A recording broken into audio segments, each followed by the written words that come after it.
Kodėl žmonės galvoja, kad meilė suteikia teisę pasisavinti kitą žmogų? Kodėl vos tik prisirišame, pamirštame, jog šalia ne mūsų atspindys, o gyva jaučianti siela? Juk aš ne tavo nuosavybė, aš nesu tu, aš esu aš, su savo mintimis, svajonėmis, baimėmis, pasirinkimais. O tu, kas tu, kad bandai mane užgožti, bandai nutildyti, bandai man primesti savo gyvenimą, savo įpročius, savo tiesas, bandai mane kontroliuoti, manim manipuliuoti. Tu taip norėjai mane pasisavinti, tipo saugoti, kad ėmėjai mane slėpti nuo pasaulio. Norėjai, kad būčiau su tavimi visur ir visada, kad kalbėčiau, kaip tu kalbi, kad juokčiausi, kaip tu juokiesi, kad rinkčiausi tai, ką renkiesi tu, nes taip geriau.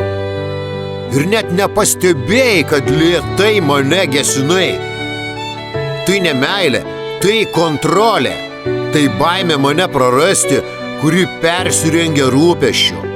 Bet dabar gal supratai, kad bandydama mane išsaugoti, kabutėse, praradai. Žmogus nėra teatro lėlė, tampama už virvučių.